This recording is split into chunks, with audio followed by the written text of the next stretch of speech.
Hey everyone, thought we would try doing a live video here on YouTube. Of course, I picked the worst time because my phone's at like 30%.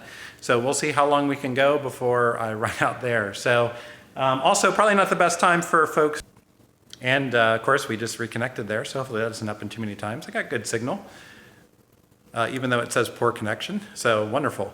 So hopefully you can see me all right and this comes through okay. I've never done live on YouTube before, so figured we'd give it a try. And we're just gonna do a really quick thing, show you around the shop, some updates of what we're working on because, well, I'm not really making a ton of headway on anything else right now. So again, probably not the best time. I gotta figure out when the best times to go live are so more you can join up, but this will be here for you to check out. First off, remember, we're close to 3,000 subscribers, and when we get there, we are gonna be doing a giveaway. So check out our giveaway video, and we're inching up there. I think we're at like 2966 now, so at this rate, it'll probably be a couple more weeks. But here's the good news. We've got some more content coming. I'm actually working on some video edits, and this thing right behind me is the feature of one of them. That, of course, is our Triumph Spitfire restoration. I know that's something that is pretty popular and everyone likes to see. So what we're gonna do on this live video is just show you a little around the shop, and then we'll decide if that's something we wanna do going forward. If y'all like that, I don't mind, during the weekends or whatever, even weeknights or something like that, come into the shop. We'll show you a little bit about what we have going on and what we're working on. So it also keeps me from doing 30 takes, because I do about 30 takes when I do a video.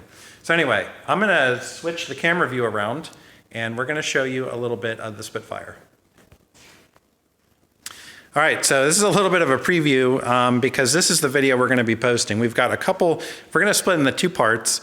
The Spitfire going to Media Blast, and then of course coming back. So this is it back from Media Blast. So those of you checking this out, hopefully, because I'm getting the poor connection notice, it's really not bad. I got full signal LTE, so this should be good. But anyway, let's check it out. So this has been media blasted and coated with a 2 mil coat of PPG epoxy sealer. And the good news was it really wasn't that expensive to be done. I had the body tub and the doors, which are right here, and then the trunk lid, which is over there in the mess of the shop. Again, I usually clean the shop up before the videos, as you can see. This is more fun though, right?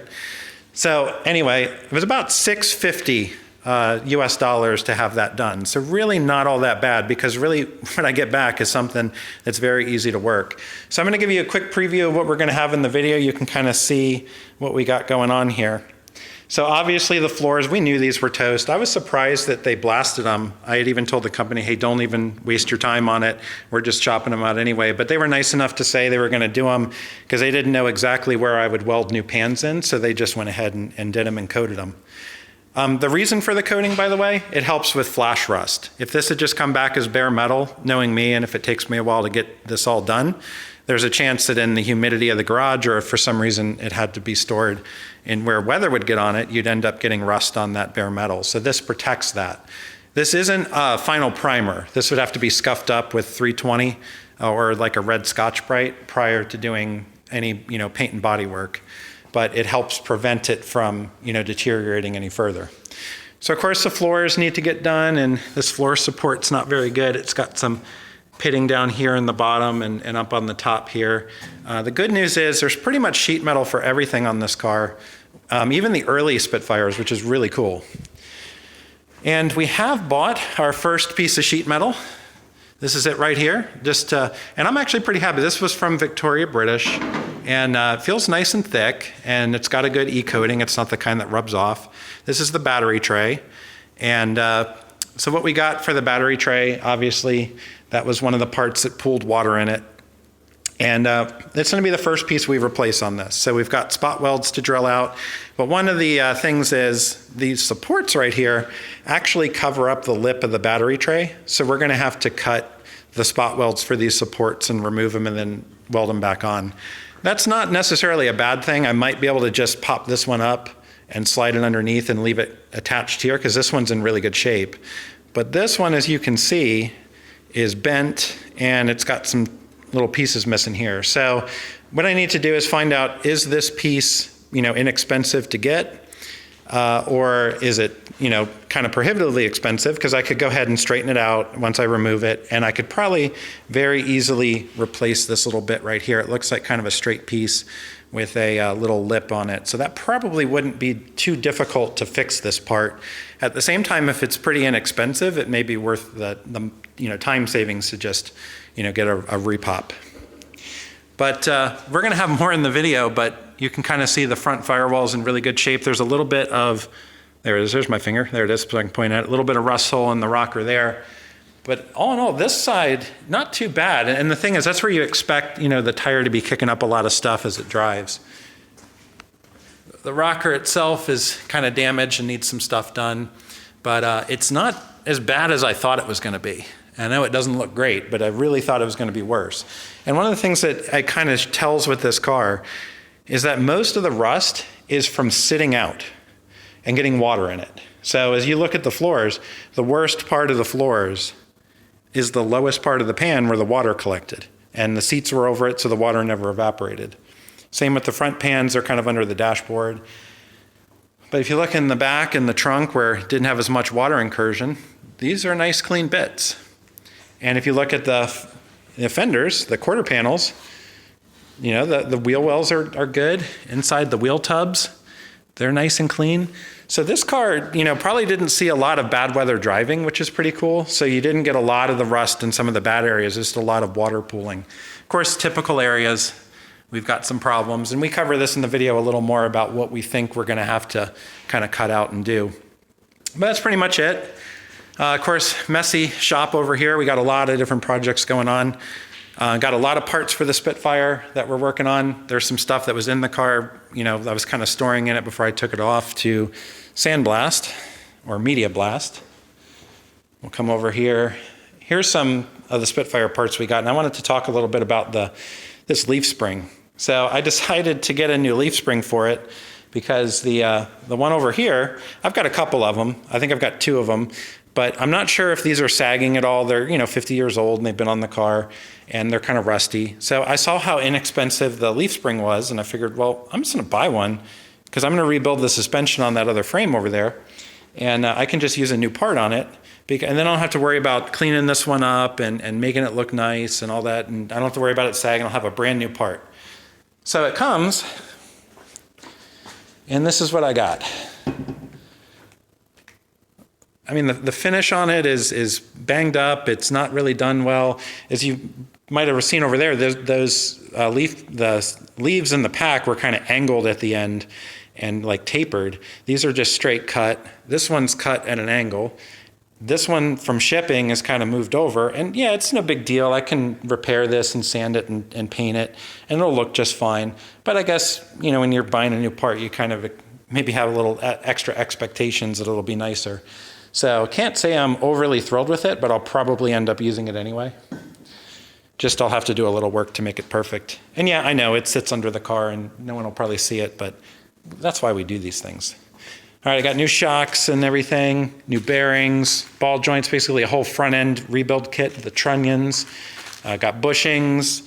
So eventually we're gonna start building up that other chassis, get a rolling chassis going. And we're going to be working on the sheet metal on the body there. So kind of if I get tired of working on sheet metal, I can switch over, work on chassis a little bit. And yeah, you can kind of see, I've got a lot of projects I haven't finished yet. I'm going to switch back to this view. Final thing for today, just one little thing we're working on. I'll switch over and show you here. We got a truck that was in the shop about a year ago. It's back for some more work. I think I made video, but I'm not sure if I finished editing it and posting it. So we've got a lot of backlog of stuff we're going to get up for you. But let me switch to the front. This is a Toyota 4Runner. And owner said it was kind of pulsating brakes a little bit and making a little bit of weird noise when turning, when reversing and turning. So this one we had just put brakes on about a year ago. The brakes themselves look pretty good. And this caliper had been replaced because it was leaking pretty bad.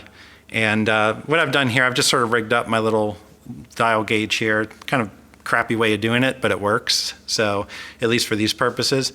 And I just wanted to see if there was really bad run out on the rotor. So I kind of move it up here on the jack stand, and then you can kind of use this on the back here to sort of adjust it.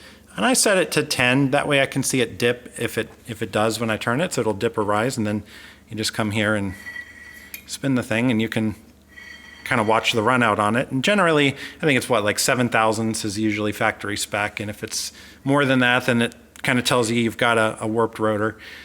We'll probably end up changing these. I think they're original.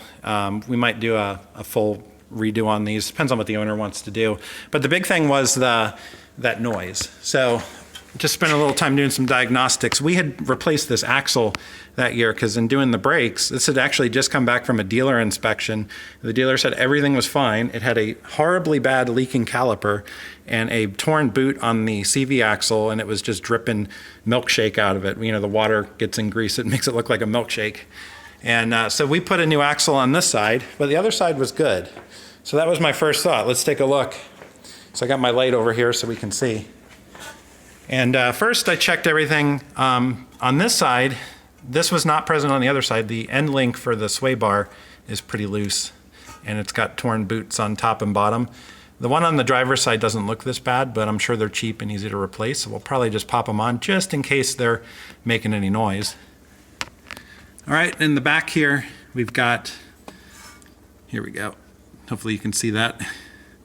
Torn boot and a little bit of milkshake in there. That's what I like to call it. Basically just, that's what happens when water and grease mix, and from driving, water gets up in there, the grease gets out.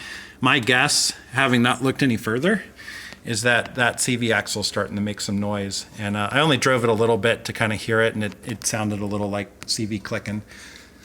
But we still got to look at all the ball joints, make sure they're good, and decide what to do, and then we'll get it taken care of, and hopefully just help this person out a little bit. So let me switch back. So that's pretty much it. Dirty shop. We're going to maybe do a little bit of cleaning today, do a little bit of catch up. Yeah, the Mountaineer's still here. I can't remember. I'm sure I did a video where we talked about the transmission breaking on that, and that's what that trans was over there. And it's just been sitting here for way too long, probably about 6 months at this point, just waiting to get one and put it in. So, but you know, it's a good winter car, so we might keep it for that, maybe put it in and sell it. But it does have to get taken care of. But when you got stuff like that, that's what I want to work on. I don't want to work on that, but we will. And we'll get video of it because I know for some people that's really cool and you like it. Maybe next time we go live, we'll show you a little more of our wall art. I know we've kind of covered that Spitfire poster a little bit. We've got our other ones here that we kind of did up, and there's some various other things. We got our shelf full of stuff. But I think for now, that's pretty much it. Hope everyone who kind of signed on enjoyed it. And I don't know if there's a way to see any comments. If anyone, I see there's a few people on. If there was anyone with questions, I'd be happy to answer them. I'm going to see here. Show live chat messages. I haven't seen any, so I don't think anyone's asked any questions. But I'll tell you what, I'll stay on for another 15, 20 seconds. If there's anything you want to ask about anything you've seen, feel free to do so. Otherwise, I'll be working on getting better Wi-Fi out here so I don't have to rely on the LTE, and hopefully that means our upload quality will be good. Hopefully it looks okay on the live feed. I'm sure once it uploads to YouTube, it'll look pretty good too. So, well, we're at a little over 13 minutes. Like my typical videos that go very long. Hopefully I didn't talk your ears off too much and you all enjoyed it. Again, feel free to post up on comments, ask questions. I've never really done the live thing before, but I think it's kind of cool. I've started watching more and more of them in the last couple months and finally realized, hey, I ought to give it a try. So, you know, I'm happy to turn the camera on, especially if I'm out just kind of hanging out, even during the weekdays, answer questions, show you projects that we got going on. Sometimes it takes me a while to edit stuff just because of time. It takes me a long time to work and finish projects. It also takes me a long time to edit. So that said, live might be a good way to kind of connect with y'all. If you have questions or want to see stuff, I can fire the camera up and just show you right away, like, hey, this is where it sits. And this probably isn't as messy as you'll see it too. It'll be messier. So, but that's cool. So, all right, we're coming up past 14 minutes. I don't see any comments, so I'm going to go ahead and cut things off. Hope you all enjoyed it. Oh, remember, pass on to your friends. Have them subscribe to our channel. We're getting close. We're inching up there to 3,000 subs. And our way of saying thank you is as soon as we hit 3,000, we're going to do that giveaway. You see that video, the video we did previewing it, we're going to give away a tool set for doing some interior work. So definitely check that out. And once we hit 3,000, I'd estimate at the rate we're going, it'll be another week or two. We'll cut a video. We'll send you the link to that and everyone can check it out. So anyway, hope you enjoyed and we'll talk to you soon.